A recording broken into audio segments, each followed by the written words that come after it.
If you're trying to lose belly fat, you're probably doing all the usual stuff and nothing's working. Crunches, HIIT, walking. But if walking alone gave you abs, every New Yorker would be shredded. Now, I've lost belly fat myself and I've helped others do the same. So in this video, I'm going to show you the 4 boxes an exercise has to check and why the #1 best exercise checks all of them. Now, most people think that they can target belly fat, so they throw everything at it, right? Like they're basically trying to burn just this one spot and nothing else. But fat loss doesn't work like that. I think in their head, they think burning belly fat is like burning a hole through an ice cube with the blowtorch, but you can't pick where the fat comes off first. Burning fat is more like boiling water. Like when you turn the stove on, it doesn't just punch a hole right through the middle, right? Like you turn the heat up on the entire pot, and once the pot gets hot enough, water evaporates everywhere, and that's pretty much how fat loss works. Fat doesn't come off because you worked one area harder. It comes off when you turn up the heat on your whole system. And once the system is hot enough, fat leaves everywhere, including your belly. Now, this is where a lot of people get mixed up. If you've ever wondered, well, I've lost weight, but I still don't see my abs, well, it's usually because you did one thing. You just made yourself smaller without ever turning the heat up. You ate less, so the scale went down, so your body weight dropped, but that's not the same as burning fat. If losing fat is like boiling water, losing weight is like scooping water out of a big pot and then just putting it into a smaller one. Like, didn't burn anything. You just have a smaller pot with less water now. So turning up the heat just means making your body use more energy. And when your body needs more energy, it has to get it from somewhere. And that's when fat starts getting used.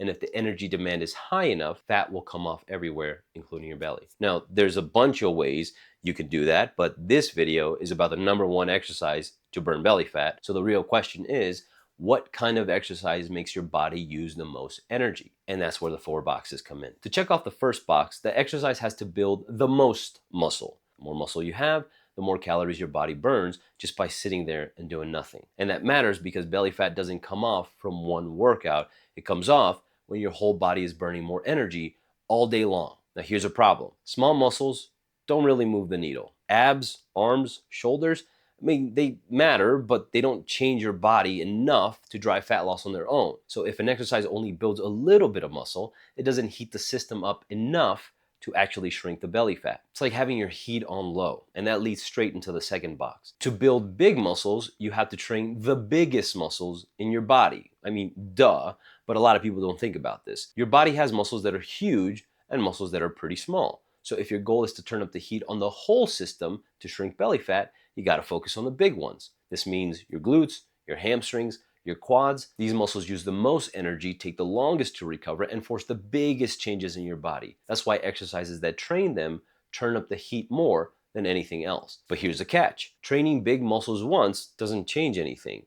If you want the belly fat to actually come off, the exercise has to keep challenging you over time. If you can't get stronger at it, it's not going to grow those big old muscles. So to check off the third box, the exercise has to let you get stronger over time. Muscles aren't going to grow in one workout. They'll grow when you challenge them again and again and again. If an exercise can't be progressed, your body's going to adapt, and then it stops changing. And when your body stops changing, fat loss slows down, especially stubborn fat like your belly. That's why the best exercise isn't something you just feel the burn once in. It's something you can slowly add weight to, add reps to, or get better at over time. No progression, no reason for your body to burn more fat. So when you build more muscle by targeting big muscles with getting stronger over time, you'll unlock the last box. And that is, the best exercise has to create maximum energy demand. And to put it simply, some exercises just don't waste that much energy. If you're using smaller muscles, you're lifting lighter weight, so your body doesn't work very hard, and you recover from it pretty quickly. But big muscles make your whole body work harder. When you train big muscles, your heart rate goes up, your breathing goes up, and your body just has to overall just work harder just to keep up. So your body doesn't just end up burning calories when you're lifting,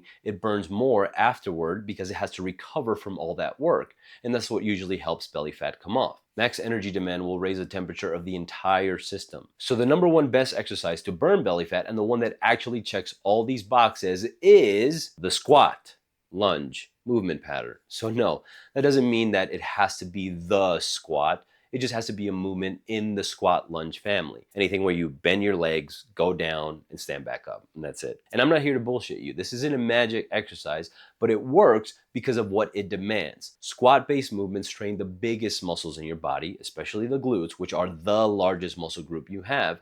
And when you train big muscles, it costs more energy to do the movement, more energy to recover from it, and more energy to maintain that muscle afterward, during the workout, and after the workout, and day to day. And that's what turns up the heat of the whole system. So pick one squat-based movement you can do well, train it consistently, progress it over time, and that's how you raise total energy demand. So fat can actually come off, including your belly fat. So now you know the best exercise that actually drives belly fat off, but it won't work if your diet isn't set up to support it. So if you want to pair the right exercise with a diet that actually burns belly fat, you can watch this video right here.